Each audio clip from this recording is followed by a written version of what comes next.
ॐ सहना भवतु सहनौ भुनक्तु सह वीर्यं करवावहै तेजस्विनावधीतमस्तु मा विद्विषावहै।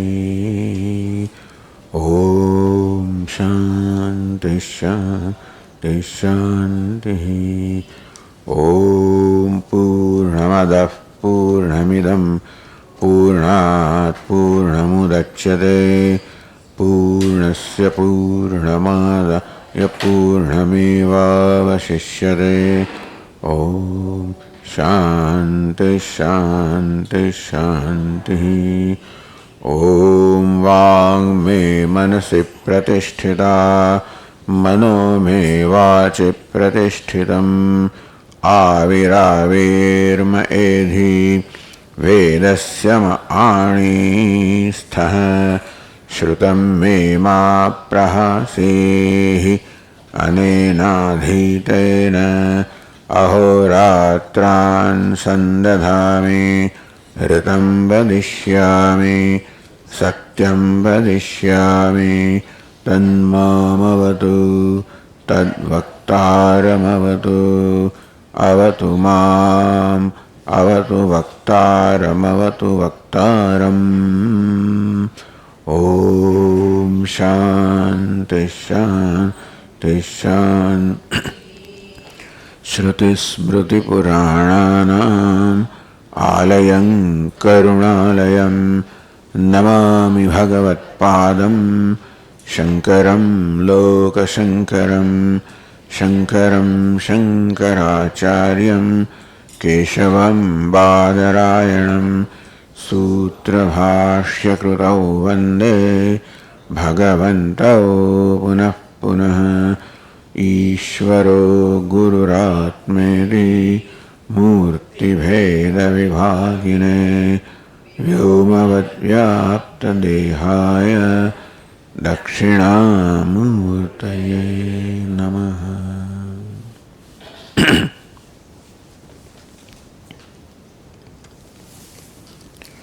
अहंकारो मायिको यः तदवच्छिन्न चेतन आत्मा जागरणे कृष्णम आनखम व्याप्नुयाद वपुः। तो श्रुति में वे दृष्टांत आपवामागा यथा क्षुरः क्षुरधाने स्यात् विश्वम्भरो वा विश्वम्भरकुलाय। तो ये બે દૃષ્ટાંત સમજાવે છે એ આ ઉપનિષદની પ્રવેશ શ્રુતિ છે. પણ પ્રવેશ શ્રુતિ હોય તો આગળ જે ઇન્દ્ર પ્રતર્દનના સ્વાદ અહીં આગળ આ પ્રકારે પરમાત્માએ પ્રવેશ કર્યો અર્થાત અહંકાર સાથે અહંવૃત્તિ સાથે તાદાત્મ્ય સાધ્યું. અને તેથી પ્રવેશનું એક અગત્યનું પ્રયોજન એ છે કે પરમાત્માનું જ્ઞાન ક્યાં થાય. જ્યાં પ્રવેશ કર્યો ત્યાંનું જ્ઞાન થાય. એટલે બે દૃષ્ટાંત આપ્યા. એક તો યથા ક્ષુર જ્ઞાને ક્ષુર તો હૃદય કવળની અંદર પરમાત્મા એક સ્થાને રહે છે એવું સમજાવવામાં આવ્યું. અથવા જાગ્રત અવસ્થામાં આ પરમાત્મા સ્પષ્ટ રીતે ચૈતન્ય પ્રગટ થયેલો છે અને ક્ષુર જેવી રીતે અસ્ત્રો પોતાના એક સ્થાને હોય તેવી રીતે આ ઉપાધિમાં એક સમયે કોઈ પણ એક ઇન્દ્રિય દ્વારા સ્પષ્ટ રીતે ચિલ્લેશ કે ચિદ અંશ પ્રગટ થાય છે. વિશ્વમ્ભરો વા વિશ્વમ્ભરકુલાય. અગ્નિ જે પ્રકારે અરણ્યમાં વ્યાપ્ત હોય અવ્યક્ત છે, વ્યાપ્ત છે અવ્યક્ત છે એટલે પોતાનું કામ કરતો નથી. અગ્નિ છે કાષ્ઠમાં પણ પોતાનું કામ કરતો નથી જ્વલનનું. એ માટે એને આપણે એનું ઘર્ષણ કરવું પડે અને એને પ્રગટ કરવો પડે. તે પ્રકારે ચૈતન્ય સુષુપ્તિમાં વ્યાપ્ત છે, અવ્યક્ત છે, પોતાનું કામ જાણે કરતો નથી. અહંકારથી માળીને જે ઉપાધિ છે એ સક્રિય નથી, એ સંભાવના રહેલી પણ સક્રિયતા નથી. એ પ્રકારની અવસ્થાને અગ્નિ જેમ કાષ્ઠમાં વ્યાપ્ત છે એ સાથે સરખાવવામાં આવી કે ભાઈ અવ્યક્ત છે, સ્પષ્ટ નથી. આમ પ્રવેશ દ્વારા આ પરમાત્માની બે અવસ્થાઓ બતાવવામાં આવી. એક સ્પષ્ટ છે, જેમ ક્ષુર અને અક્ષુરધાનમાં સ્પષ્ટ રીતે જણાય તેવી રીતે જાગ્રત અવસ્થામાં ઇન્દ્રિયો દ્વારા આ પરમાત્માના ચિલ્લેશાહ ચિત્ત અંશ સ્પષ્ટ છે. અને બીજું જેવી રીતે વિશ્વંભરોવા વિશ્વંભર કુલાય, તો વિશ્વંભર જેવી રીતે કાષ્ઠમાં હોય તેવી રીતે પરમાત્મા અવ્યક્ત રીતે સમગ્ર ઉપાધિમાં વ્યાપ્ત છે.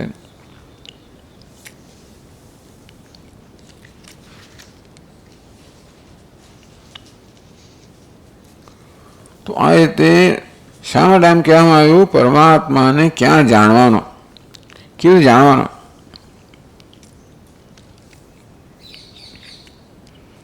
હવે ઉપનિષદમાં આગળ કહ્યું છે, આપણા ઉપનિષદની અંદર 57મા પાન પર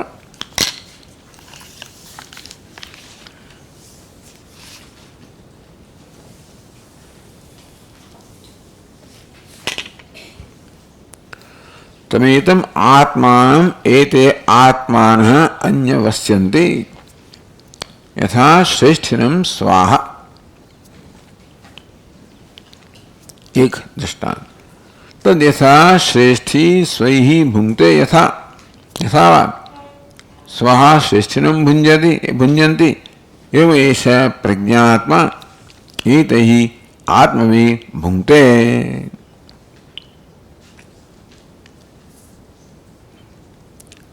एवं वै एतमात्मानम् एति आत्मानः भुञ्जन्ति. तो तम एतमात्मानम् एते आत्मानः अन्यवस्यन्ति. आत्मा शब्द एक तो आत्मा છે પરમાત્મા, એટલે કે અહંકાર દ્વારા પ્રગટ થયેલો એ પરમાત્માને પ્રગટ થવાનો કોઈ વેશ જોઈએ, ઉપાધિ જોઈએ. એટલે અહંકાર અપી વેશ કે ઉપાધિમાં પ્રગટ થાય એ આત્માને એ તે આત્માના અન્વવસ્યંતિ. બીજા આત્માઓ છે. કયા આત્મા છે? ગૌણ આત્માઓ છે, પ્રાણ છે, ઇન્દ્રિયો છે, વ્યક્તિત્વ છે. એ પેલા મુખ્ય આત્માનું અનુસરણ કરે છે. બે રીતે એને એનો જ નિશ્ચય હોય એવો જ નિશ્ચય કરે છે, એનું વર્તન એ પ્રકારનું વર્તન આ કરે છે. દૃષ્ટાંત યથા શ્રેષ્ઠિનમ સ્વાહા.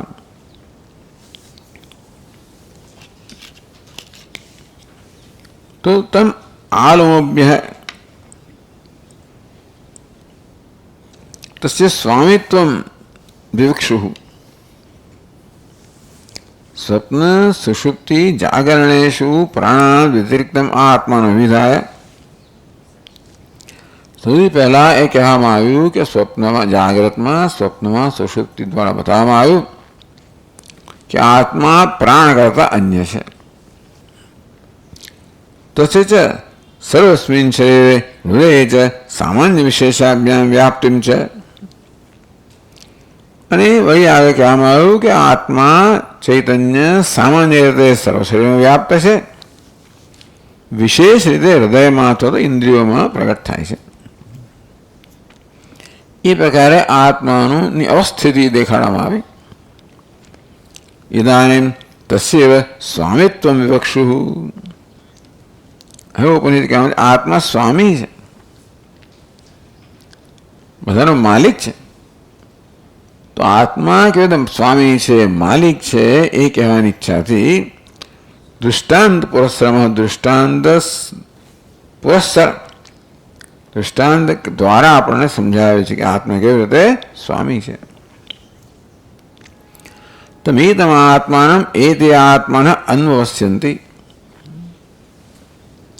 તો બે આત્મા છે ને, તમ એ તમારા આત્માનમ, તમે એટલે તે, પછી એવું છે ને બંને સર્વનામ જ છે. તમ તે આત્માને, આ આત્માઓ, તે એટલે શું, ના એટલે શું? એટલે કહે છે તમ આલોભ્ય આનખેભ્ય શરીરે સામાન્ય વિશેષાભ્યામ પ્રવિતતમ. પેલો જે આ લોમ અને નખના અગ્રભાગ સુધી સામાન્ય અને વિશેષ રૂપે આ શરીરમાં વ્યાપેલો છે, જેને હમણાં જ વાત થઈ, એ આત્મા. તમ એતમ પાછું કહ્યું, પેલો એ તમ એટલે પરોક્ષ, એતમ એટલે પ્રત્યક્ષ, એતમ બુદ્ધિ સાક્ષિણમ. એ આત્મા જેને પ્રવેશ કર્યો છે, પહેલા પરોક્ષ હતો, પણ અહીંયા આવીને હવે અપરોક્ષ થઈ ગયો, બુદ્ધિ સાક્ષી છે. તમ એતમ આત્માનમ, એને આત્મા કહેવામાં આવ્યો. એ ચૈતન્ય જેને પ્રવેશ કરીને આત્મા કહેવામાં, કેમ? અસ્મત પ્રત્યે વ્યવહાર યોગ્યમ. હવે હું એ પ્રકારના શબ્દ અને એ પ્રકારના ખ્યાલના વ્યવહાર યોગ્ય થઈ ગયો. એ બીજો હોય ત્યાં સુધી નહીં, પણ અહીં પ્રવેશ કે ત્યારે એ જ પરમાત્મા અસ્મત પ્રત્યે હું એ પ્રકારનો શબ્દ અને એ શબ્દનોથી જે ખ્યાલ છે એમને એને યોગ્ય બન્યો, એ માટેના આત્મા કહેવામાં આવ્યો. ખરેખર વસ્તુતઃ આનંદાત્માન. વાસ્તવમાં આપણે ભલે હું કહેતા હોઈએ અને હું સર્વનામના કે શબ્દના પ્રયોગ દ્વારા આપણનો કોઈ ખ્યાલ જન્મતો હોય છે, એ સામે પરિચ્છિન્નતાનો ખ્યાલ જન્મતા હોય છે. એટલે અત્યારે એ પરમાત્માને આ પ્રકાર અનુભવાય છે અપરોક્ષ રીતે. તો આ બધા સાક્ષી રૂપે, બુદ્ધિના સાક્ષી તરીકે અપરોક્ષ રૂપે અનુભવાય છે. વસ્તુતઃ આનંદ આત્માનું એ કેમ આવ્યો છે અહીંયા આગળ? એ પરમાત્મા કેમ આવી રીતે અહમ અહમ એ પ્રકારે અનુભવ થાય, એ પ્રકારે કેમ અંદર પ્રગટ થયો છે? વસ્તુતઃ આનંદ આત્માન, વાસ્તવમાં જે આનંદ સ્વરૂપ છે, અર્થાત એ આત્માની આનંદ સ્વરૂપતા જાણી શકાય એ માટે આવ્યો છે. એવા આત્માને એ તે આત્માન એ તે અપગત હૃદય ભેદા અધ્યાત્મ પ્રત્યક્ષા એવ આત્માન વાગાદ્યા. આ બધા વાઘ વગેરે એને પણ આત્મા કહેવામાં આવ્યા, કારણ કે એમાં પણ હમભાવ થતો હોય છે. એટલે કર્મેન્દ્રિયો, જ્ઞાનેન્દ્રિયો, મન, બુદ્ધિ, આને પણ આત્મા કહેવામાં આવે, ક્યારેક પ્રાણ કહેવામાં આવે, આત્મા કહેવામાં આવ્યા. કારણ કે એમને પણ એમાં પણ અહમ બુદ્ધિ થતી હોય છે, મારે એવા ગૌણ આત્માઓ. વાગાદ્યા વાણી વગેરે અનુવસ્યંતી આત્મનિશ્ચયમ અનુ પશ્ચાત નિશ્ચયમ કુર્વંતી. અહંકારના રૂપમાં આત્મા જે પ્રકારનો નિશ્ચય કરે એ પ્રકારનો નિશ્ચય આ આત્માઓ કરતા હોય છે. પણ જોવું હોય તો પછી પ્રકાર નિશ્ચય કરે, એને ચક્ષુ જુએ. એ આત્માને સાંભળવું છે તો શ્રોત્રેન્દ્રિય આત્મા એને અનુસરે, એ જ નિશ્ચય કરે કે મારે સાંભળવું છે. એટલે આ નિશ્ચય સમાન હોય તો જ વાસ્તવિક સંવાદતા હોય. ક્યારેક ક્યારેક અહમનો નિશ્ચય એક પ્રકારનો હોય અને મનનો નિશ્ચય બીજા પ્રકારનો હોય, ઇન્દ્રિય નિશ્ચય બીજા પ્રકારનો હોય, તો પછી વસ્તુ બધા જુદી થઈ જતી હોય છે. તો એ વ્યક્તિનો સંવાદતા રહેતી નથી, કહું એક અને કરવું કંઈ બીજું. એટલે સંકલ્પ શક્તિ નબળી થઈ જાય ને ત્યારે પછી આ બધા લોકો કાયદો હાથમાં લે. મન પોતે કાયદો હાથમાં લે, ઇન્દ્રિયો પોતે કાયદો હાથમાં લે, જે ખાવો એ ખાય, જે જોવું ને જુએ, જે વિચારો તો વિચારે, જે નિર્ણય લેવા એ લે. એવું થાય તો પછી અસંવાદિતા પ્રસરી જાય. પણ સ્વામી કોને કહેવાય? આત્મા સ્વામિત્વનું વર્ણન કરવામાં આવે છે કે સ્વામી છે, એને જ કારણે બાકીના બધા જે ઉપાધિના અંશ છે જે બધા આત્માને કારણે ક્ષેત્ર બનતા છે. એ પણ એ જ પ્રકારનો નિશ્ચય કરે છે જે પ્રકારનો નિશ્ચય આત્મા કરે છે, અહંકાર કરે છે, સ્વામી કરે છે. મારે ત્યાં જવું છે, ત્યાં. મારે સૂઈ જવું છે, સૂઈ ગયા. વાંચવું છે, વાંચ્યું. ભજન કર્યું, ભજન કર્યું. ધ્યાન કર્યું, ધ્યાન કર્યું. ખાવું છે તો ખાવું.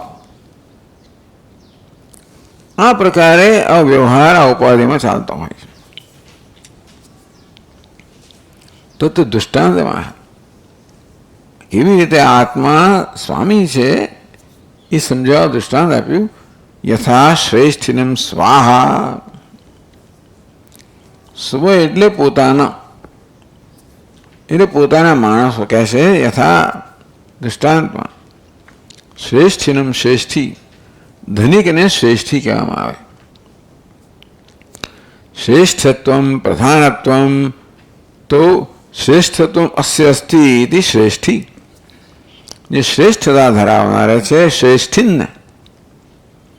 શ્રેષ્ઠ એની પ્રત્યે લાગ્યો એટલે શ્રેષ્ઠતા ધરાવનારને શ્રેષ્ઠી કહેવામાં આવે. બ્રહ્મચર્ય ધરાવનારને બ્રહ્મચારી કહેવામાં આવે. સંન્યાસ ધરાવનારને સંન્યાસી એટલે સંન્યાસીન કહેવામાં આવે. તો શ્રેષ્ઠતા ધરાવનાર શ્રેષ્ઠી કહેવામાં આવે. શ્રેષ્ઠ પ્રધાનત્વમ, તો પ્રધાનત્વમ મુખ્યતા જેનામાં છે એને શ્રેષ્ઠી કહેવામાં આવે. એટલું છે ને વ્યવહારની અંદર શ્રેષ્ઠી શબ્દ છે ધનવાન લોકો માટે કે આગેવાન લોકો માટે વપરાતો હોય છે. અહીંયા ધનવાન નહીં પણ આગેવાની છે અર્થમાં આત્માને શ્રેષ્ઠી કહેવામાં આવે. તમ પ્રાધાન્યવંતમ કુટુંબિનમિત્યર્થ. આ શ્રેષ્ઠી છે, પ્રધાન છે, એ કુટુંબ ધરાવનારો છે, મિત્ર મંડળ ધરાવનારો છે, જ્ઞાતિ વગેરે ધરાવનારો છે, જ્ઞાતિબંધુઓ. અને શ્રેષ્ઠી છે બધા પર એ પ્રકારનો પ્રભાવ ધરાવનારો છે. તેથી સ્વાહા અનુવસ્યંતી. સ્વાહા સ્વસંબંધિન. સ્વ એટલે પોતાના, સ્વ એટલે પોતે પણ થાય, સ્વ એટલે પોતાના પણ થાય. એ પોતાના છે. કોણે પોતાના? સ્વસંબંધિન, પોતા સાથે સંબંધિત. જ્ઞાતિ ઉપલક્ષિતા ઉપજીવકા. જ્ઞાતિબંધુઓ કહેવાય, પરિવારના જનો કહેવાય, જે બધા એના પર આધારિત છે, જે પોતાના જીવન માટે એના પર આધારિત છે, એ બધાને અહીંયા સ્વ કહેવામાં આવે, પોતાના માણસો. અનુવસ્યંતિ અનુવર્તતે. બધા એના પ્રમાણે નિશ્ચય પણ કરે છે અને એનું અનુસરણ પણ કરે. બે પ્રકારનો અહીંયા અર્થ કરવામાં આવે. નિશ્ચય કરે છે અને વર્તન કરે છે. તો એનું અનુવર્તન કરવું એટલે એ પ્રકાર નિશ્ચય એ કરે એવું જ કરવું. નિશ્ચય પ્રાધાન્યતા ભોગે બી પ્રાધાન્ય. એટલે કરવાની અંદર એનું પ્રાધાન્ય હોય છે અને ભોગવવામાં પણ એનું પ્રાધાન્ય હોય છે આત્માનું. તદ્યથા શ્રેષ્ઠી સ્વૈ ભુંક્તે. યથાવા સ્વઃ શ્રેષ્ઠિનમ ભુંજંતી એવમેવ એષ પ્રજ્ઞાત્મા ઇતિ આત્મૈ ભુંક્તે. તો દૃષ્ટાંત તદ્યથા શ્રેષ્ઠી તત્ર ભોગ પ્રાધાન્ય. પહેલા દૃષ્ટાંતમાં જે છે ને એ નિશ્ચયનું પ્રાધાન્યમાં આ બધા અનુસરણ કરે છે, ભોગમાં પણ આ બધા અનુસરણ કરે છે. યથા શ્રેષ્ઠી કુટુંબી સ્વૈ જ્ઞાત્યાદિ સભુંક્તે. એટલે માની લે કે આ શ્રેષ્ઠી છે ને એ સજ્જન માણસ છે અને એ કુટુંબીઓની સંભાળ લેનારો છે, દરકાર કરનારો છે. એટલા માટે એકલો કશું ના કરે. સ્વૈહી આ ત્રિવિભક્તિ છે. એક અર્થ કર્યો સાહચર્યમ સહ. સ્વૈ સહ ભૂંગતે. એ જ્યારે ભોગવતો હોય, ખાતો પીતો હોય ત્યારે બધાને સાથે લઈને બધાને એ સાથે ભોજન કરે. અન્નમત્તી. યથાવા તો વાસ્વ પ્રકારાંતરે દૃષ્ટાંત અથવા શ્રેષ્ઠિનમ યથાવા સ્વાહા શ્રેષ્ઠિનમ ભુંજંતી અથવા શ્રેષ્ઠિનમ પ્રધાનમ કુટુંબિનમ સ્વાહા ભુંજંતી અદંતી એમ કહેવાય. અથવા પેલા લોકો આનો ભોગ કરે છે. એટલે આ છે પેલા લોકો સાથે ભોગવે છે અને પેલા લોકો આનો ભોગ કરે છે. એટલે ટૂંકમાં એ પણ ભોજન જ્યારે કરતા હોય ત્યારે આણે જે બધું આપેલું ભોજન તો કરતા હોય ને એ રીતે અન્ન ખાવા દ્વારા એને ભોગવે છે, એણે આપેલા અન્નને ભોગવે છે એમ કહેવાય. એટલે શ્રેષ્ઠીની વાત કરી કે એના જે કુટુંબીજનો છે, બધા જેની દરકાર કરનારો છે, જેના પર આધારિત છે, જેમની દરકાર કરનારો છે, એ કેવું એ બધાને સાથે રાખે છે અને જ્યારે ભોગના સમયે બધા સાથે ભોગવે છે અને એ લોકો પણ એને ભોગવે છે. એટલે કે એણે જે આપેલું છે એ ભોગવે છે. એવમેવ એશ પ્રજ્ઞાત્મા, તે પ્રકારે આ પ્રજ્ઞાત્મા સમજાવવામાં આવ્યો. નિત્ય સ્વયં પ્રકાશ પ્રજ્ઞાયુક્ત આત્મા, પ્રજ્ઞાયુક્ત આત્મા, પ્રજ્ઞા ધરાવનાર આત્મા. પ્રજ્ઞા એટલે ઢાપણ, એટલે જ્ઞાન, એટલે અહીંયા આગળ ચૈતન્ય. તો કે નિત્ય સ્વયં પ્રકાશ પ્રજ્ઞાયુક્ત, નિત્ય સ્વયં પ્રકાશ ચૈતન્ય કે ચેતના ધરાવનાર આત્મા, નિત્ય સ્વયં પ્રકાશ સ્વરૂપ આત્મા પ્રજ્ઞાત્મા. એટલે જ્ઞાન શક્તિ, ક્રિયાશક્તિ, ઉપાધિ કેવો છે? પ્રજ્ઞા અને પ્રાણની ઉપાધિ ધરાવનારો આત્મા. તો હવે વ્યવહારમાં આવે ને એ ઉપાધિ દ્વારા થાય. પ્રજ્ઞા અને પ્રાણરૂપી ઉપાધિ દ્વારા આ આત્મા વ્યવહાર કરે છે. એકલો કશું ના કરી શકે. એતૈ પ્રતિપ્રાણી વ્યવસ્થિત આત્મભિ, આત્મશબ્દ પ્રત્યય આલંબનૈ વાગાદેવી સહ. તો બીજા આત્માઓ વડે જેને એ પોતે પોતાના માને છે, પોતાના અંતેથી આત્મા વડે ભૂંગતે અતિ, એ બીજા લોકો સાથે ભોગવે છે. આ ત્રિવિભક્તિનો એક અર્થ થાય સહ, બીજો અર્થ થાય કરણાર્થે તૃતીયા અથવા દૃષ્ટાંતાશ્રય તૃતીયા કરણાર્થા. એમ કહેવાય કે આ શ્રેષ્ઠી છે એ એમની દ્વારા ભોગવે છે, એ લોકો એમને માટે ભોગવે છે. કારણ કે શ્રેષ્ઠીએ ભોગવવા માટે આ બધા દ્વારા ભોગવતા હોય છે. એ બધું જે એની સેવા કરે એ દ્વારા શ્રેષ્ઠી ભોગવે. એ લોકો પણ એને માટે ભોગવે છે, એને માટે બધા જે ભોગ લઈ આવે એ પ્રકારે ટૂંકમાં એમની સાથે ભોગવે છે, એમના વડે ભોગવે છે. આ બંને દ્રષ્ટાંત આ ત્રિવિભક્તિ બંને રીતે લાગુ પડે છે.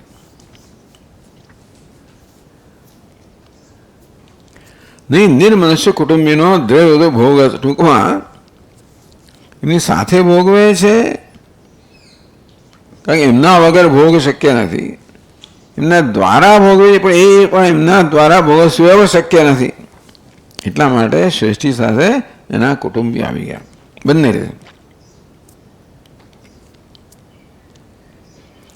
એવમ અસંગ ઉદાસીનસ્ય ચિત્ત સ્વભાવસ્ય આત્મનોપી વિનાકરણાધિકમ ન ભોગ. આપણો શ્રેષ્ઠી છે આત્મા, અસંગ છે, ઉદાસીન છે, આનંદ સ્વરૂપ છે, પરંતુ એ ક્યારે ભોગવી શકે? અર્થાત જગતના વિષયોનો સંપર્ક ક્યારે કરી શકે? આ ઉપાધિ હોય તો જ. શરીર માયા પરિમોહિતાત્મા શરીરમાં સ્થાય કરોતિ સર્વમ. એ શરીરમાં અહંભાવ દ્વારા આ બધું કરે છે. એટલે કે શરીર કહો, ઇન્દ્રિયો કહો, ઉપાધિ કહો. તે અસંગ ઉદાસીન આત્મા સ્વયં ભોગવી પણ ના શકે કે ભોગનું સાધન પણ ના બની શકે, પણ આ બધા દ્વારા, કુટુંબીઓ દ્વારા વિના કરણાધિકમ ન ભોગ.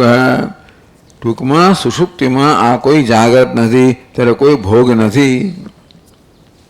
સ્વામી તો છે, એક ઊંઘીને જ જતો આત્મા, પણ સુષુપ્તિમાં કોઈ ભોગ નથી. એમની દ્વારા કોઈ ભોગ નથી, ઇન્દ્રિય દ્વારા કોઈ અનુભવ નથી. એ પણ એનો કોઈ જાતનો ઉપકાર કરતા નથી, કારણ કે કુટુંબીઓ નથી. જાગૃત થાય એટલે આ ભાઈ કુટુંબી બની ગયો, અને તેથી આ બધા એમના દ્વારા એ બધા વિષયનો ભોગ કરે.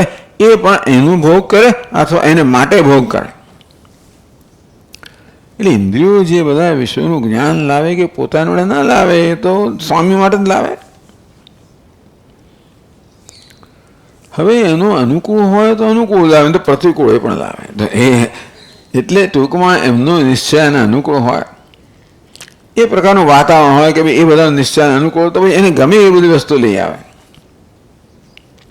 એ જેમ ભાવે એમ લઈ આવે. નહીંતર એવું થાય, એવું થતું હોય.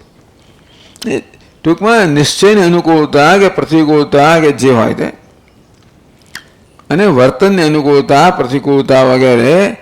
પણ આ કિસ્સાની અંદર આ બધા અહીંયા પણ એવું થઈ જાય. મન પણ પેલું દુષ્ટ આશ્વાવ્યસાર્થે સાથીના ન કહેવાયેલા ઘોડાઓ હોય, તો જેમ ફાવે એમ વર્તે. ઇન્દ્રિયો જેમ ફાવે તેમ વર્તે, મન જેમ ફાવે તેમ વર્તે.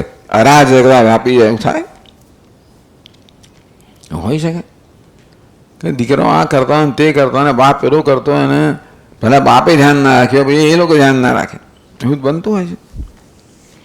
ચાલો, એટલે આ તો દૃષ્ટાંત છે. ઉત્પન્ને કાર્યે પ્રધાન કુટુંબી એન પ્રકારેણ સ્વૈજ્ઞાનિશે પર્યાલોચ્ય અન્વવસ્યતિ. એટલે બધો નિર્ણય લે તો પણ આ બધાની સાથે નિર્ણય લે, જેટલી એ બધા નિર્ણયમાં સાથે હોય, અને સાથે તે ભોગવે ત્યારે પણ સાથે ભોગવે. એવી જાતની એક આદર્શ વ્યવસ્થાની વાત થઈ રહી છે. એવી જાતનો આદર્શ સ્થપાય ત્યારે આ જ્ઞાન શક્ય બને. એ પ્રકારની સંવાદિતા આ ઉપાધિમાં સ્થપાય, જેને આપણે સમાધિ શર્ક સંપત્તિ કહીએ. કે મનમાં શાંત છે માટે અનુકૂળ છે, ઇન્દ્રિયો સ્વસ્થ છે અનુકૂળ છે, ઉપરથી બધા અંતર્મુખ છે. એટલે એ પ્રકારનું પ્રાધાન્ય આત્મા જ્યારે પ્રાપ્ત કરે ત્યારે જ જ્ઞાન શક્ય બને. ઘણી વાર આત્માનું પ્રાધાન્ય હોતું નથી, આ બધાની સ્વતંત્રતા હોય છે. પછી કહેશે તો આ પ્રકારે એવં વૈ તમાત્મા એતમ વૈ તમાત્મા એતે આત્માના ભંજંતી. તો આ દૃષ્ટાંત આપે ને એ પ્રકારે અનેનૈવ યથા શ્રેષ્ઠ સ્વાહા ઇતિ વક્ષ્યમાણે પ્રકારે. તો જે પ્રકારે શ્રેષ્ઠી સ્વ વડે, સ્વ સહિત કે સ્વ દ્વારા, શ્રેષ્ઠી જેવી રીતે જ્ઞાતિજનો સાથે પરિવારજનો સાથે ભોગવે છે, તો પરિવારજનો દ્વારા ભોગવે છે. એ તો ઇન્દ્રિયાણામ અધિષ્ઠાતા આત્મા એતે આત્માને ભંજંતી. તેમ આ આત્મા પણ ઇન્દ્રિયો રૂપી પરિવાર દ્વારા ભોગવે છે, અને ઇન્દ્રિયો વગેરે પણ આત્માને માટે ભોગવે છે.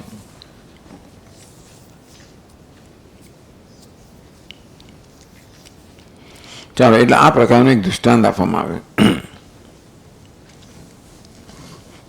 ભાઈ ગ્રંથકાર સમજાવે છે આપણને.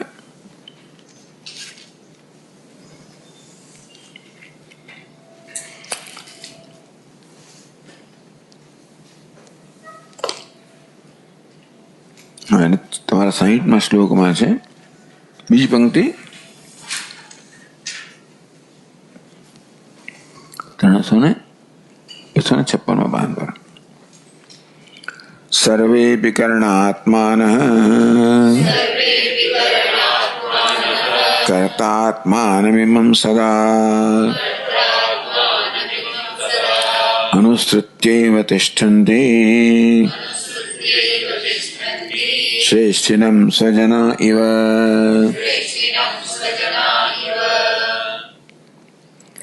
સર્વે બી કરણાત્મ, એ પ્રકારના આત્મા કયા? કરણાત્માના, કર્ણરૂપી આત્માઓ એટલે કે અંતઃકરણ. એમાં બુદ્ધિ, મન, જ્ઞાનેન્દ્રિયો, કર્મેન્દ્રિયો બધા આવી ગયા. કારણ કે એ દ્વારા આત્મા આ બધો વ્યવહાર કરતો હોય છે. એટલે અહંકારને વ્યવહાર કરવા માટે બુદ્ધિ જોઈએ, મન જોઈએ, જ્ઞાનેન્દ્રિયો જોઈએ, કર્મેન્દ્રિયો જોઈએ. એટલા માટે એ બધા આત્મા કરણ આત્માના એટલે કે કર્ણરૂપી આત્મા, જો કે જે દ્વારા આ બધો વ્યવહાર થાય છે. કર્તૃ આત્માના, બીજો આત્મા કયો છે? કર્તૃ આત્મા. અહંકાર કહો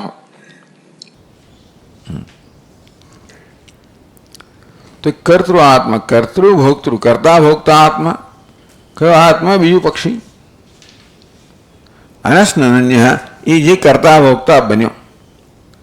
ટૂંકમાં પરમાત્મા છે એ અહંકાર અવચ્છિન્ન થયો, અહંકારમાં તાદાત્મ્ય પામ્યો અને માટે કરતા ભોગતા બન્યો.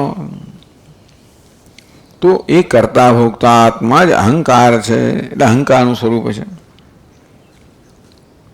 અને આ કરણાત્મા ઇન્દ્રિયો, મન, બુદ્ધિ વગેરે કરતો ઇમમ સદા અનુસત્યવ તિષ્ઠંતી. ટૂંકમાં આજે આપણું વ્યક્તિત્વ છે બુદ્ધિ, મન, કર્મેન્દ્રિયો, જ્ઞાનેન્દ્રિયો, એ બધા કર્તૃ આત્મા કહો, અહંકાર આત્મા કહો, એને અનુસરીને જ બધા રહેલા હોય છે. કેવી રીતે? શ્રેષ્ઠિનમ સ્વજના એવા, જેમ શ્રેષ્ઠી હોય, કુટુંબનો વડો હોય, અને વડા પણ હોય ત્યારે થાય. વડા હોય એટલે થતું નથી હોતું. એટલે ઘણીવાર બધા સંતાનોને મુશ્કેલી પડતી હોય છે. એમને મૂકી આવે વૃદ્ધાશ્રમમાં એટલે વૃદ્ધો હોય, સંતાનો જ વાંક હોય એવો નિયમ નથી. ક્યારેક વડીલો પણ બહુ મુશ્કેલી ઊભી કરતા હોય છે, એમનામાં પરિપક્વતા, મેચ્યોરિટી ન હોય ત્યારે. શું કરવું, શું ના કરવું જુદી વાત છે, પણ એટલે ઘણીવાર એટલે એ બહુ મુશ્કેલ થઈ જતું હોય છે. વડીલ કોને કહેવાય? જેનામાં પરિપક્વતા છે, મુખ્ય તો ઉદારતા છે, સહનશીલતા છે, ઉદારતા છે, અને બને એટલી નિસ્વાર્થતા છે. એવું હોય ને તો વડીલ ખરા અર્થમાં વડીલ રહે. તો એ જે કરે એમાં પોતાનો સ્વાર્થ ના હોય એટલે પેલા બધા જાણે જ કે ભાઈ આ તો મારે જ કરવામાં આવે છે, શું પહોંચે. જ્યાં જેટલી નિસ્વાર્થતા હોય કોઈ પણ સંબંધમાં, એટલે ઊંચે સંબંધમાં સંવાદિતા હોય. જેટલે ઊંચે અપેક્ષા ઓછી હોય એટલે ઊંચે અન્ય વ્યક્તિ છે એ અનુભવે કે ભાઈ મારી પાસે અપેક્ષા રાખવામાં નથી આવતી, એટલે કે મારો હું છું તેવો સ્વીકાર કરવામાં આવ્યો છે. એ રીતે અન્ય વ્યક્તિ બને શું? સ્વસ્થ બને, કમ્ફર્ટેબલ બને. એટલે અન્યને આ પ્રકારે કમ્ફર્ટ પ્રદાન કરવી, સ્વસ્થતા પ્રદાન કરવી, એ કોઈ પણ સંબંધને જાળવવા માટે, પુષ્ટ કરવા માટે અત્યંત મહત્વની વસ્તુ છે. એટલે એ પ્રકારનો શ્રેષ્ઠી છે, વડીલ છે, આપણે માની લઈએ. અહીંયા એવું ના હોય, આત્માએ પણ અહંકારે વાળવાનું, રાગ દ્વેષ વાળવાનું હોય તો ત્રાસ કરી નાખે. તો બધા વિચારો ત્રાસી જાય નથી. એટલે એ પ્રકારનો સંઘર્ષ અંદર ચાલતો હોય છે જ્યારે સંવાદિતા હોતી નથી, અને મોટે ભાગે નથી હોતી. પણ એ પ્રકારની સંવાદિતા છે એ અપેક્ષિત છે. અહીંયા આગળ એ પ્રકારનો આત્મા હોય. અનુસત્યવ તિષ્ઠંતિ શ્રેષ્ઠિનમ સ્વજના એવ. સ્વજનો જે પ્રકારે શ્રેષ્ઠીને, પ્રધાનને અનુસરીને વિચારતા હોય છે અને વર્તતા હોય છે. વિચારો એ પ્રકાર થઈ જાય કે આને શું ગમશે, શું નહીં ગમે, એ પ્રકારે વિચારતા થઈ જાય, અને એ વસ્તુ ગમે એ પ્રકારે કરતા થઈ જાય.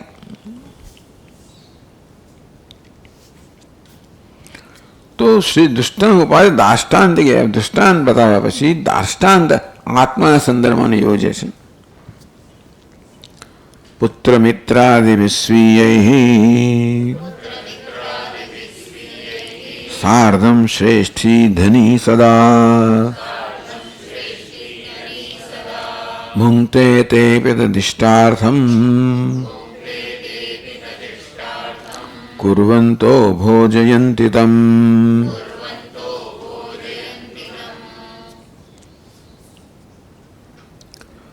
પુત્રમિત્રાદેવી સ્વેહી સાર્ધમ, ત્રિવ્યક્તિનો સાર્ધ કરવામાં આવ્યો. સહ શ્રેષ્ઠી ધની સદા ભૂંગતે, એવી શ્રેષ્ઠી છે એટલે એને ધની અર્થ કરવામાં આવ્યો.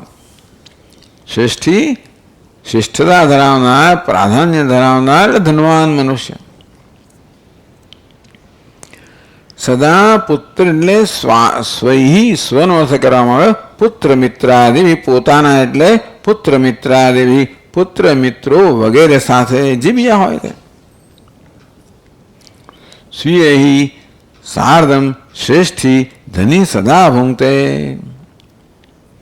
બધું ઉત્તમ ધની છે એ આ પ્રકારે આ બધાની સાથે ભોગવતો હોય છે. એકલો નથી ભોગવતો, એકલો જ નથી ખાતો, બધા સાથે ભોજન કરે. તે પી તો પછી એ પ્રકારની સંવાદિતા છે, વર્તનમાં સંવાદિતા છે અને વિચારમાં સંવાદિતા છે. તે બી તદિષ્ટાર્થમ કુર્વંતો ભોજયંતિ તમ, તે પી એ બધા આત્માઓ પણ તદિષ્ટાર્થમ આ શ્રેષ્ઠીની ઈષ્ટ, એનું ઈષ્ટ કરવા માટે, એની ઈચ્છા પૂરી કરવા માટે અથવા એને અનુકૂળ થવા માટે ભોજયંતિ તમ કુર્વંત, ઇષ્ટાર્થમ કુર્વંત, એની ઈચ્છિત વસ્તુ કરે, તમ ભોજયંતિ અને એને ભોગ કરાવડાવે. ભોજયંતી હવે ભુંજયંતી છે કે ભુંજંતી, એને ભોગવે એમ કેવું હોય તો એને આપેલી વસ્તુઓ ભોગવે, અથવા એને ભોગ પ્રદાન કરે એટલે એને માટે વસ્તુ લાવીને એને એ પ્રકારે ભોગ પ્રદાન કરે. આવી સંવાદિતા હોય શ્રેષ્ઠી અને સ્વ વચ્ચે.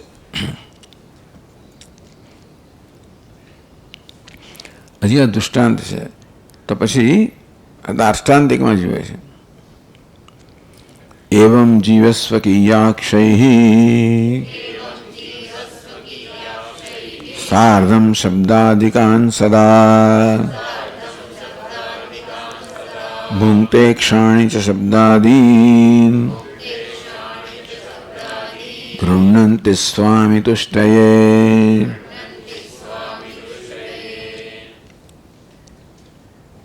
અહીં સહઅર્થ મુખ્યત્વે લેવામાં આવ્યો છે.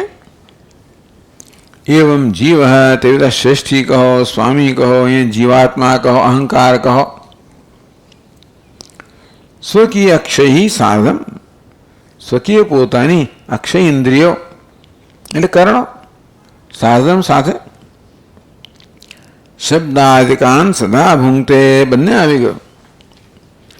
ઇન્દ્રિયો દ્વારા શબ્દ સ્પર્શ વગેરે વિષયનો ભોગવે છે અને ઇન્દ્રિયો સહિત ભોગવે છે. એટલે ઇન્દ્રિયને ભોગ તો થાય. રસગુલ્લું કે આઈસ્ક્રીમ ખાઈએ એટલે આપણી રસનાને તૃપ્તિ મળે અને પછી આત્માને તૃપ્તિ મળે. તો તેવી રીતે આત્મા પણ એવું પસંદ કરે જેથી આ રસનાને તૃપ્તિ મળે. એવું પસંદ ના કરે, એમ જોઈ લો જેવું બતાડી આપો એમ કરીને એવું કડવું કડવું લઈ આવે અને સજા કરે, એવું કરે. ગુસ્સે થઈ ગયો તો સામાન્ય રીતે બંનેની તૃપ્તિ થાય છે ને.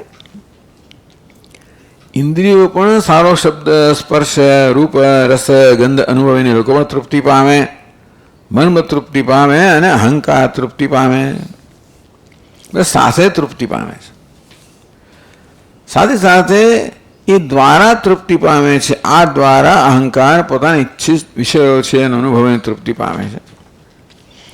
એ પણ તૃપ્તિ પમાડે છે અને ઈચ્છિત વિષયો લઈ આવે ક્યાંકથી ને ક્યાંથી. બધું હોય, ઘણી વસ્તુઓ એમાંથી આ જ લઈ આવે. આંખો છે, કરણ છે, બુદ્ધિ છે, આમાં શોધીને પેલું લઈ આવે જે આ શ્રેષ્ઠીને ગમતું હોય. એટલે આ પ્રકારની એક સંવાદિતા છે, એવી જાતનું અહીં આગળ વર્ણન કરવામાં આવ્યું. ગૃહ્ણંતી શબ્દાદિન ગૃહ્ણંતી અક્ષાણી, ઇન્દ્રિયો પણ શબ્દ સ્પર્શ વગેરે વિષયો જે છે એને ગૃહણંતી એટલે એને ગ્રહે છે, અર્થાત અનુભવે છે, એને લઈ આવે છે. એટલા માટે ઉર્દુમ પ્રાણોન્નયતિ અપામ મધ્ય વામનવાસીન વિશ્વે દેવા ઉપાસતે. મધ્યમાં બહુ સુંદર પરમાત્મા છે અને બધા દેવતાઓ છે, ઇન્દ્રિયો છે, એ બધાની ઉપાસના કરે છે. સર્વે દેવા બલિમાં વહંતી. દેવતાઓ બધા બલિ લઈને આવતા હોય છે, ઇન્દ્રિયો બધી બલિ લઈને આવે, ભેટ લઈને આવે. સ્વામી તુષ્ટએ. કઈ ચક્ષુને કે પોતાનું જોવાનું હોતું નથી, આમ જોવા જઈએ તો એ સ્વામી માટે જોતી હોય છે.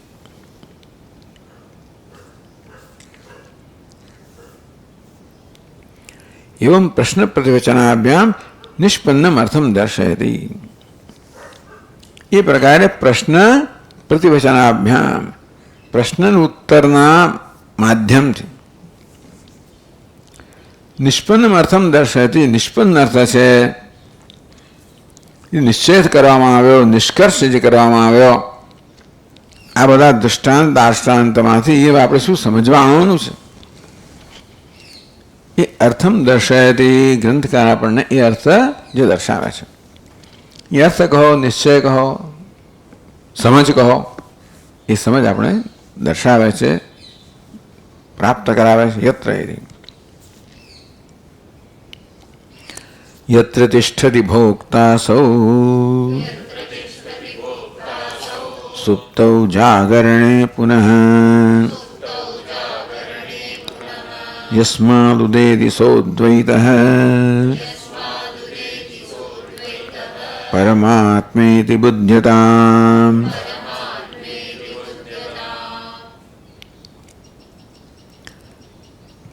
યત્ર તિષ્ઠતિ ભોક્તા અસૌ સુપ્તૌ. યત્ર અસૌ ભોક્તા સુપ્તૌ તિષ્ઠતિ. આ ભોક્તા જ્યાં સુષુપ્તિમાં તિષ્ઠતિ રહેલો છે. જાગરણે એટલે પ્રશ્નો જે પૂછ્યા ને પ્રતિવચનાભ્યાન, આ પ્રવૃત્તો જાગરણે પુનઃ યસ્માદ પ્રશ્નો છે. યત અસૌ ભોક્તા સુપ્તો તિષ્ઠતિ. જ્યાં ભોક્તા સુષુપ્તિમાં રહેલો છે, સ્થિત છે. જાગરણે પુનઃ યસ્માદ ઉદેતિ. અને જાગ્રત થાય ત્યારે જેમાંથી વળી પાછો ઉદય થાય છે. સુષુપ્તિમાં પરમાત્મામાં રહેલો છે, જાગ્રતમાં વળી પરમાત્માથી ઉદય થાય છે. ક્યાં રહેલો છે? સદ્વૈત પરમાત્માથી બુદ્ધતા. આ બધા દ્વારા નિગમ નિષ્કર્ષ જે આપણો અર્થ આપવામાં આવ્યો કે કો અસૌ અસહિષ્ટ કુત આગાત ઇતિ. તો સુષુપ્તિમાં ક્યાં સૂતેલો હતો? તો પરમાત્મામાં સૂતેલો હતો. જાવેદ ક્યાંથી આવ્યો? તો કે પરમાત્માથી, અદ્વૈત પરમાત્માથી આવ્યો. યત્ર તિષ્ઠતિ ભોક્તા સૌ સુપ્ત. સુપ્તવું એટલે સુપ્તિની અંદર, સાતમી વિભક્તિ. સુષુપ્તિમાં આ ભોક્તા જ્યાં રહેલો છે. ક્યાં રહેલો છે? તો કે પરમાત્મા, અદ્વૈત પરમાદ્વૈત પરમાત્મા.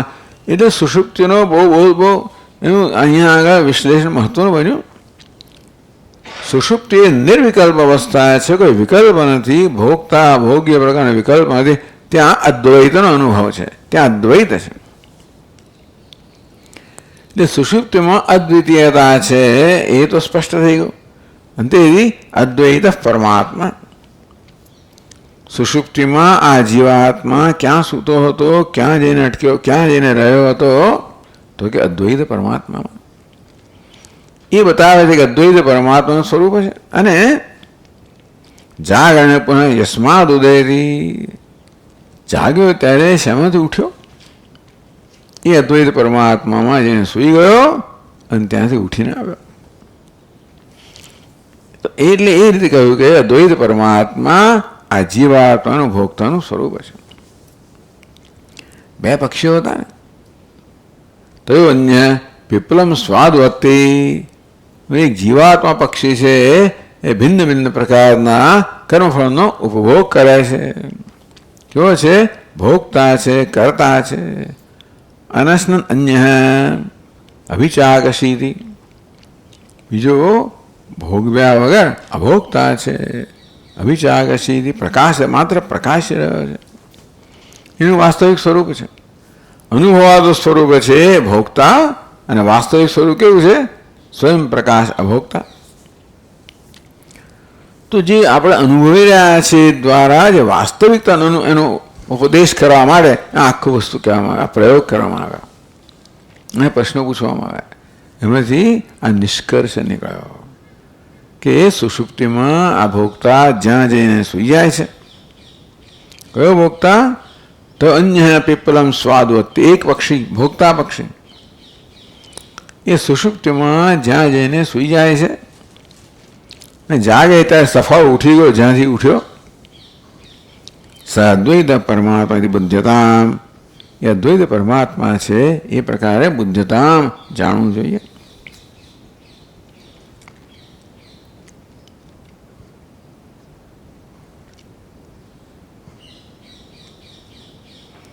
એ વાત કહે છે આગળ, ઇત્થમદ્વૈત બોધાર્થમ અહંકારે પરેશ્વર સ્પષ્ટચિત પ્રતિબિંબો ભૂત ઇતિ શ્રુત્યંતરે શ્રુતમ.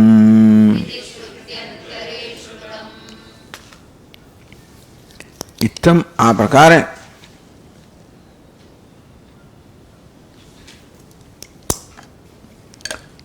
અદ્વૈત બોધાર્થમ, ભગવાને કેવી મહાન કૃપા કરી છે તમે જોજો. પરેશ્વર અહંકારે સ્પષ્ટ ચિત્ત પ્રતિબિંબ અભૂત.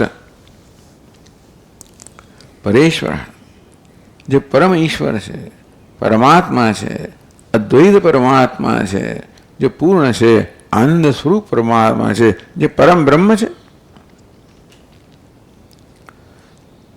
અદ્વૈત બોધાર્થમ, આ પ્રકારે અદ્વૈતના બોધ માટે આપણને અદ્વિતીય તત્વનો બોધ પ્રાપ્ત થાય. અદ્વૈત પરમાત્મા બુદ્ધતામ, આમ અદ્વૈત પરમાત્મા, હું અદ્વિતીય પરમાત્મા છું, હું અદ્વિતીય પરમાત્મા બ્રહ્મ છું, એ પ્રકારનો બોધ આપણને પ્રાપ્ત થાય. આ સંસારીઓને પોતાના વાસ્તવિક સ્વરૂપનો બોધ પ્રાપ્ત થાય અને તો પછી સંસારી મુક્ત થાય. એટલા માટે જ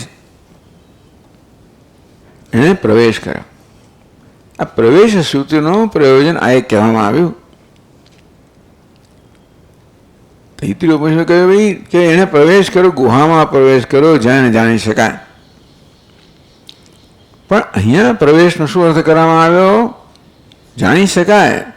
પણ ગુહામાં પ્રવેશ કર્યો એ થતા આ ઉપાધિમાં પ્રવેશ કર્યો જેથી એની નોંધ લેવાય.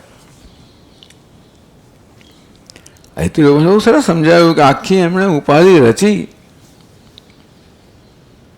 પહેલા પંચમહાભૂતમાં ત્યાં સ્થૂળ દેહ રચાયો અને પછી બધા દેવતાઓ છે,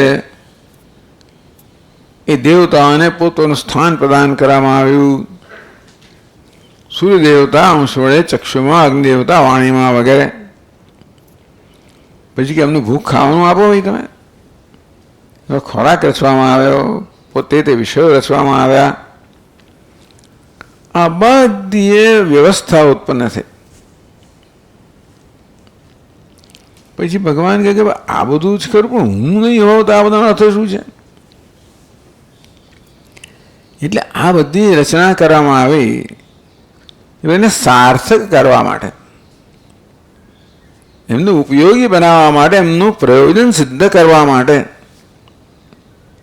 એને પોતે પ્રવેશ કર્યો બ્રહ્મરંધ્રમાંથી. જાણે ક્યાં ચીરીને એને પ્રવેશ કર્યો. બે જણા પ્રવેશ કર્યો એવું ત્યાં વર્ણન છે. પ્રાણીમાં પ્રવેશ કર્યો પણ અંગૂઠામાંથી. કે પ્રાણ સેવક છે અને એટલા માટે એ નીચા સ્થાન છે. આ સેવક હંમેશા પાછલા બારણેથી આવે. સ્વામી હંમેશા છે ને એ મુખ્ય દ્વારથી જાય. આ મુખ્ય દ્વારમાંથી સ્વામી ગયો, પેલા પાછલા દ્વારમાંથી પ્રાણ ગયો. એ પ્રકારે શેને માટે પ્રવેશ કર્યો? કે હું નહીં હોઉં તો આ બધો ઉપયોગ શું છે? આંખો જોશે તો એ શેને માટે જોશે? કાન શેને માટે સાંભળશે? મન શેને માટે વિચારશે? એમને માટે કોઈ પ્રયોજન હોવું જોઈએ ને. તો ભગવાન પ્રયોજન એ પ્રકારે પરમાત્માએ પ્રવેશ કર્યો. પણ અન્યત્ર કહેવામાં આવ્યું બૃહદારણ્યકોપનિષદની અંદર, રૂપમ રૂપમ પ્રતિરૂપો બહુવ તદસ્વરૂપમ પ્રતિચક્ષણાય. રૂપમ રૂપમ પ્રતિરૂપો બભુવ, પ્રત્યેક રૂપને અનુરૂપ રૂપ પ્રાપ્ત કર્યું. અર્થાત પ્રત્યેક જેવી રીતે અગ્નિ જે છે એ કાષ્ઠમાં કે લોખંડમાં પ્રવેશ કરે તો એના રૂપવાળો થઈ જાય. અગ્નિ રસૈકો ભોરમ પ્રવિષ્ટ રૂપમ રૂપમ પ્રતિરૂપો બભુવ. અગ્નિ એક જ છે, નિરાકાર છે, પરંતુ આ જગતની અંદર આ બધા કાષ્ઠ વગેરેમાં પ્રવેશ કરે ને એના આકારના બની જાય છે. તો નિરાકાર નિર્વિશેષ પરમાત્મા અગ્નિ એક છે, અનેકમાં પ્રવેશ કરે જાણે કે અનેક બને છે. અગ્નિ નિરાકાર છે, જાણે કે આકારવાળો બની જાય છે, ઉપાધિને અનુસરે છે. તેમ પરમાત્મા એક છે, અનેકમાં પ્રવેશ અનેક બની જાય છે, જાણે કે સ્વયં નિરાકાર છે, નિર્વિશેષ છે, એ ઉપાધિ આકાર વિશેષતાઓ જાણે કે પ્રાપ્ત કરે છે, જીવાત્મા બની ગયો. રૂપમ રૂપમ પ્રતિરૂપો બહુવ, પ્રત્યેક રૂપને અનુસરીને રૂપ ધારણ કર્યું. જેમ પ્રત્યેક કાષ્ઠના આકારને અનુસરીને અગ્નિ એ આકાર ધારણ કરે, અથવા તો પ્રતિબિંબના માધ્યમને અનુસરીને જેવી રીતે સૂર્ય કે બિંબ છે એ પેલા માધ્યમ અનુસરીને પ્રતિબિંબિત થાય. એ માધ્યમ સ્થિર હોય તો સ્થિર રૂપે, સ્વચ્છ હોય તો તે રૂપે, મલિન હોય તો તે રૂપે, ચલાયમાં હોય તો તે રૂપે, નાનું હોય તો તે રૂપે, મોટું હોય તો તે રૂપે. તેમ પરમાત્માએ પ્રતિરૂપો બહુ, જાણે કે એ પરમાત્મા અહીંયા આગળ પ્રવેશ કર્યો, અંતઃકરણમાં પ્રવેશ કર્યો, અહંકારમાં પ્રવેશ કર્યો અને તે જીવાત્માનું રૂપ ધારણ કરી લીધું. શેને માટે? પ્રતિચક્ષણાય, જેથી એનું જ્ઞાન થઈ શકે. ક્યારેક આનામાં કંઈક સૂઝે કે ભાઈ હું કોણ છું, આ કંઈક આ દુનિયામાંથી પરવારે ને જરા આ વ્યવહારમાંથી. એ તો અવકાશ મળતો જ નથી. એ વ્યવસ્થા ભગવાને કરી જ છે, પેલી માયા કરી છે. એટલે આનાથી કોઈ વિચાર જ ના, નિરાશ જન્મે જ નહીં, એ પ્રકારની એની વૃત્તિ જન્મે જ નહીં. એવું બધું બહાર મૂકેલું છે. પણ આ બધું અત્યારે સુધીમાં જે બધા અનુભવો થયા એનું બરાબર વિશ્લેષણ કરવામાં આવે ત્યારે પછી તદ્વૈરાગ્યમ જિહાસાયા દર્શન શ્રવણાદિભિ દેહાદિ બ્રહ્મ પર્યંતે અનિત્ય ભોગ વસ્તુની. જો કે આ બધા ભોગ પદાર્થો અનિત્ય છે. માત્ર દેહ વાળે પ્રાપ્ત થતા ભોગ પદાર્થો અનિત્ય એટલું જ નહીં, પરંતુ અરે બ્રહ્માજીની ઉપાધિ વડે પ્રાપ્ત થતા આ શ્રેષ્ઠ પદાર્થો અનિત્ય તો ખરા છે. તો શું થયું? પણ મને નિત્ય વસ્તુ એ અગત્યનું છે. આ વિવેક છે તો વૈરાગ્ય જન્મે. વિવેકે શું છે? પોતે જ શું ઈચ્છી રહ્યો છે એના તરફ ધ્યાન આપવામાં આવે. ક્યારે કે શું ઈચ્છું છું? ઈચ્છાઓ એક પછી એક પૂરી થયા છતાં કેમ ઈચ્છાઓ જન્મ્યા જ કરે છે? એનું કારણ શું છે? ઈચ્છાઓ પૂરી થયા છતાં આપણો ઈચ્છુક તો જતો જ નથી, એનું શું કારણ છે? કંઈક ઈચ્છી રહ્યો છે જેને મળતું નથી, એને માટે એની ઈચ્છા અંત જ નથી આવતો. આમ પોતે શું ઈચ્છી રહ્યો છે? કોઈ ઈચ્છા લઈને જન્મ્યો છું, જેનું ધ્યેય લઈને જન્મ્યો છું, એમને નથી જન્મ્યો. લોકો માને કે એ કશું ધ્યેય જ નહીં જીવનનું. એવું ના હોય, એવું નથી. આપણે ન સમજીએ જુદી વાત છે, ધ્યાન ના આપીએ જુદી વાત છે, નોંધ ના લઈએ જુદી વાત છે. પણ નોંધ લે માણસને ખ્યાલ આવે કે એવું કંઈક છે, કઈ ઈચ્છાની પાછળ કઈ ઈચ્છા છે, નિત્ય વસ્તુની ઈચ્છા છે. આવું સમજાય એ મોટો વિવેક, એનું નામ વિવેક. જીવનમાં આવો વિવેક જન્મે કે હું શું ઈચ્છું છું. એટલે વિવેકનો અર્થ અહીંયા પૃથક્કરણ નથી. ખરેખર વિવેકનો અર્થ છે અહીંયા યથાર્થ ચિંતન. વસ્તુ જેવી છે તેવી સમજવી, તેમ પોતાની ઈચ્છાને જેવી છે તેવી સમજવી, અને તો પછી જગતના પદાર્થોને પણ જેવા છે તેવા સમજવા. બસ એટલું સમજવાનું. એને કારણે પછી આપણને અત્યાર સુધી જે પ્રકારનો સંબંધ, એ સંબંધ બદલાઈ જાય. જ્યાં સુધી પદાર્થોને સુખના સલામતીના સાધન માનવામાં આવે ત્યાં સુધી એક પ્રકારનો સંબંધ એને આસક્તિ કરવામાં આવે છે. ખબર કે નહીં, ત્યાંથી એ વસ્તુ પ્રાપ્ત થાય એમ નથી. પદાર્થોનો ઉપયોગ કોઈ નથી એવું નથી. આ દેહની જરૂરિયાતો છે ને એ પૂરી કરવાના પદાર્થો બનેલા છે, એ ના નથી. એથી વધારે કે લાગણી જરૂરિયાતો પૂરી કરવા માટે આ દુનિયાના પદાર્થો નથી. એ તો આત્મા જ પૂરી કરી શકે. તો આ પ્રકારે એને આ જગતના વિષયો છે ને એની યથાર્થ સમજ પ્રાપ્ત થાય. આનો વિવેક. શું ઈચ્છે છે એની સમજ પ્રાપ્ત થાય, અને જેમાંથી અત્યારથી પ્રાપ્ત કરવા પ્રયત્ન કર્યો હતો એ આપવા શક્તિમાં સક્ષમ નથી એ સમજ પડે તો સારું. એટલે હવે એનો અર્થ નહીં કે મને કે દ્વેષ જન્મ્યો, સમજીશું. તેથી એમને એમના સ્થાને રહેવાનું, અર્થાત એ જેવા છે તેનો આદર કરું છું, તો જ હું મારી જાતનો આદર કરી શકું. આમ આ બધાનો અન્યનો આદર કરવા દ્વારા હું મારી જાતનો અનાદર કરી રહ્યો છું. અસૂર્યાનામ તે લોકા અંધેન તમસા હોતા તાંસ્તે પરિત્યાભિગચ્છન્તિ એ કહે છે આત્મહનો જના. આ પ્રકારે આ જીવાત્મા સતત પોતાનું હનન કરી રહ્યો છે, એમાંથી દૂર થાય, મુક્ત થાય તો જન્મનો વૈરાગ્ય કહેવાય. એટલે આસક્તિ બંધુ એટલે ભ્રમમાંથી મુક્ત થઈ જાય. જગત વિશે, જગતના પદાર્થો જે ભ્રમ હતો મુક્ત થયો કે જે છે હું સમજ્યો. તો પછી એનું મન અંતર્મુખ બને, અને તો પછી આત્માને એને હવે તે વિવિધ દિશા જન્મે, જિજ્ઞાસા જન્મે, અને આત્મા એના જ્ઞાનનો વિષય બને. આવું બધું થાય માટે પરમાત્માએ પ્રવેશ કર્યો છે.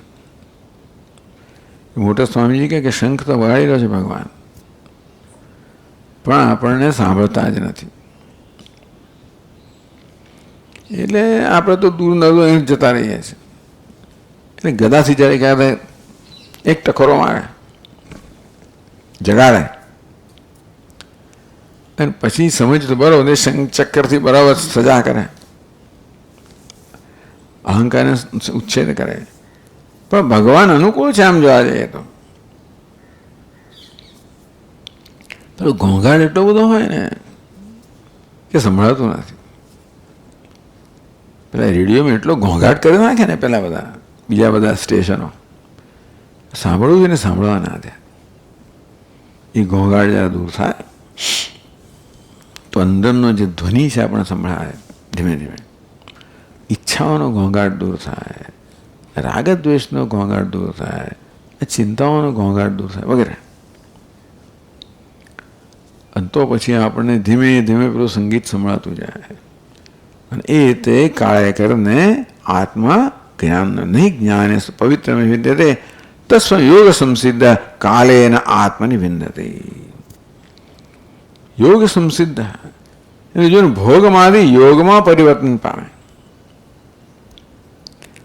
આ જગતને જ્યાં સુધી સુખનું સાધન માનવા ત્યાં સુધી સંબંધ ભોગનો સંબંધ છે.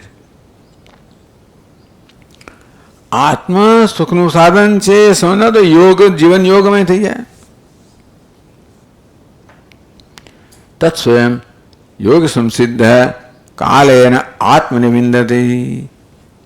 એનું જીવન ભોગમાંથી યોગમાં પરિણમ્યું, અને કાલેન તો પછી એકવાર આ યાત્રા શરૂ થઈ અંતર્મુખતાની. આ તો કાલે એ યાત્રા પરિસમાપ્તિ પામવાની જ છે. આ પ્રકારે આત્માને વિંદતી, આમ પોતાનું જ્ઞાન થાય એટલા માટે કે મારી કોઈ નોંધ જ નથી લેતો ને ભગવાન કે, એટલે અહીંયા આવીને બેઠો.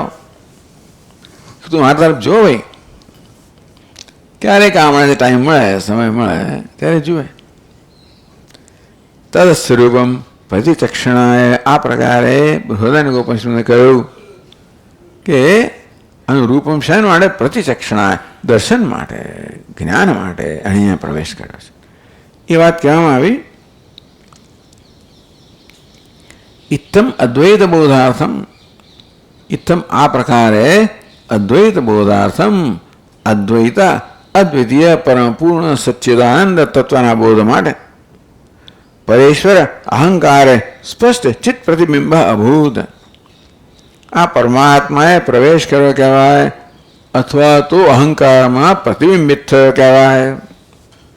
એવું છાંદોગ્યમાં સમજાવ્યું ભાષ્યકારે કે પ્રવેશ એટલે એવું જ કે સૂર્ય જેવી રીતે પ્રતિબિંબ રૂપે કે પ્રતિબિંબ દ્વારા આ જળમાં પ્રવેશ કરે એ રીતે. બીજું કંઈ પ્રતિબિંબ એટલે પ્રવેશ બીજો નથી. પ્રતિબિંબ રૂપમાં પરમાત્મા અહીંયા પ્રવિષ્ટ થયો એટલે કોઈક દિવસ આપણને એટલે એ પ્રતિબિંબને બિંબ રૂપે જાણવાનું છે. પ્રતિબિંબ છે બિંબના જ્ઞાન માટેનું સાધન બને જો આપણું ધ્યાન તે તરફ દોરાય તો. એ માટે પ્રતિબિંબ બન્યો. ચિદાભાસ કહો, અહંકાર કહો, જીવાત્મા કહો, પ્રતિબિંબ કહો, અભૂત. તો શેના માટે? અદ્વૈત બોધાર્થમ પ્રતિબિંબ અભૂત. અને સ્પષ્ટ ચિત્ત પ્રતિબિંબ સ્પષ્ટ બન્યો એટલે સતત અનુભવમાં આવે એ પ્રકારે પ્રતિબિંબિત થયો, જેથી અહંકાર દ્વારા પણ વાસ્તવમાં સતત ચૈતન્યનો પરમાત્માનો અનુભવ થતો હોય છે. એથી શ્રુત્યંતરે શ્રુતમ, બીજી શ્રુતિમાં આ શ્રુતિ કઈ છે? કૌશિકી. બીજી કઈ છે? બૃહદારણ્યક. એ પ્રકારે આ પ્રસંગ છે એને સમાપ્ત કરવી. હવે છેલ્લો પ્રસંગ જે આવે છે એ આપણે પછી જોઈશું.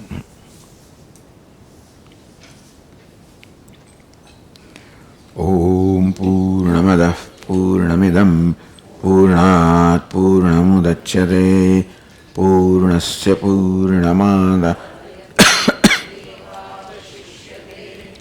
ઓમ શાંતિ શાંતિ શાંતિ. શંકરમ શંકરાચાર્યમ કેશવમ બાદરાયણમ સૂત્રભાષ્યકૃતૌ વંદે ભગવन्तૌ પુનઃ પુનઃ. ઈશ્વરો ગુરુરાત્મેતિ મૂર્તિભેદવિભાગિને વ્યોમવદ્વ્યાપ્તદેહાય દક્ષિણામૂર્તયે નમઃ. ઓમ શાંતિ શાંતિ શાંતિ. હરિ ઓમ. શ્રી ગુરુભ્યો નમઃ. હરિ ઓમ.